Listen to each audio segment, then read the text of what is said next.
we're doing now is we've basically popped our helicopter in. So we've carved out the foam and we've put liquid nails. And then you can just put the chunks of foam on top to kind of create like a rubbly texture. And then on top of that, we'll pop our sand and little rocks as well when we go into the texture phase. But at this stage, we're still working on the base structure, and that includes the helicopter because we'll probably paint that. We could have potentially done a bit more damage, but as you can see, we deliberately haven't done the chopper blades, so we can put, I'm not quite sure what we'll do with them yet, but we'll definitely have them somewhere on the diorama as wreckage. So the other thing you'll notice, we've got the glue up here just holding up the helicopter for now. We're about happy with that angle. What we're going to do is, once the liquid nails dries, we're going to start putting the branches in, and the trick is going to be build the branches so that they structurally support the helicopter, but without it sort of looking like we built these branches to hold it up. So that's going to be a little bit tricky, but hopefully with a bit of fancy wire work we can pull it off. So at this stage, what I want to work on is, I'm not 100% happy with the roots yet. Obviously, we'll either putty or SPAC over the trees to create more bulk, and then we can kind of use these as a base to create buttress roots.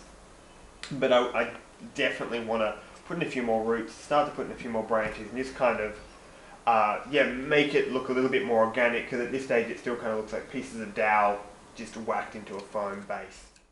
Alright, so we're just mixing up the SPAC now, which is kind of like used to fill gaps in walls. So it takes about 48 hours to dry before you're meant to be able to sand it. So my guess is it's going to take about 24 hours before it gets solid. So you notice that we've kind of piled it up on the walls, but it is slipping down. So to actually create a bit of a better gradient so it looks less like a slab of styrofoam, it's probably going to take a couple of coats. So we're just mixing it up at the moment. You probably want to mix it up a little bit thicker than you normally would, because we're using it more like a putty than just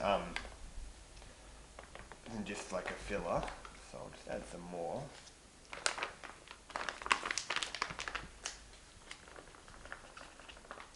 So they have ratios on the back, but because all we're doing is adding mass and sort of texture and a gradient, we don't really need to worry about that, so you kind of just wing it. And if it's lumpy, it doesn't really matter in this case, because we've still yet got to put sand on top, which will cover any sort of imperfections in the SPAC, so you don't have to be too careful.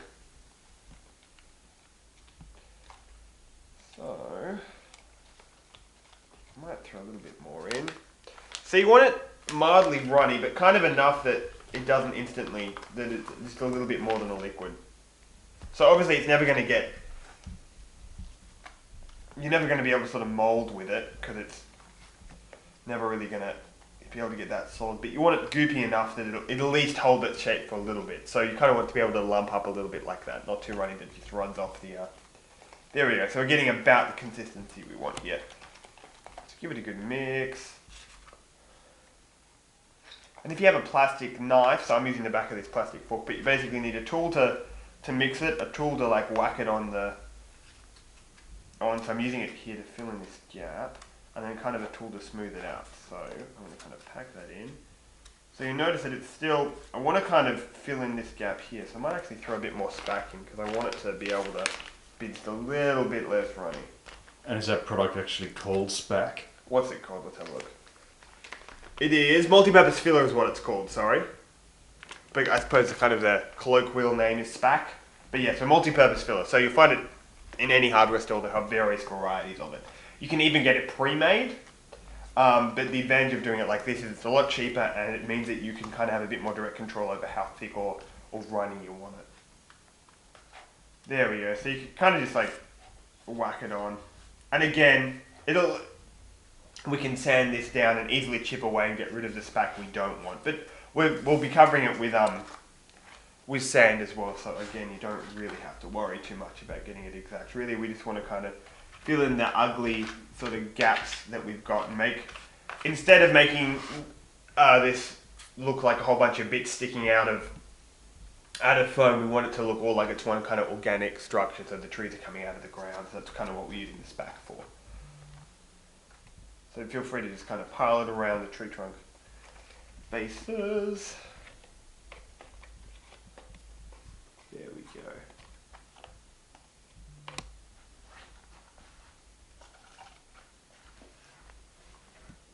And then you can just use the tree trunks to kind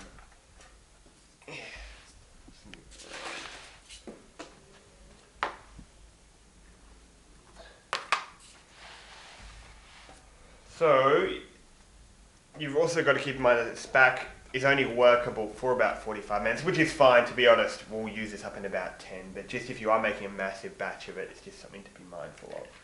It'll probably vary from brand to brand, but apparently once it goes hard, you can't use water to revive it. It doesn't really work. So just again, things to keep in mind. You've only kind of got a limited time.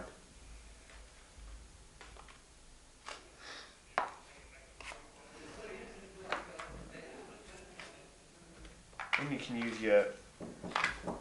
Alright, so what we're going to do now is we're going to leave it for about 24 to 48 hours to dry. So as you can see, we've added some mass. We've kind of made a bit of a gradient between the different levels of foam, which makes it a bit easier on the eyes, look a bit more natural. But we're going to try maybe another couple of layers of SPAC just to, again, create a better gradient. So we're not so much after texture here as we are for kind of shape, I guess. So really we want to try and just make this look less like slabs of foam stuck together, more like a natural landscape. So we're going to wait for it to dry and then we're going to go from there. So the initial idea was to use this on the trees, but just I've had a little bit of a go around the base and on the branches, and it's going to be too time consuming. That's not really going to get the effect we want. So what we're going to do is we're going to finish doing the base and then we're going to try with some sort of modeling putty with the trees. So again, that'll only add the shape to the trees, and we might try some sand on top of that for some bark texture.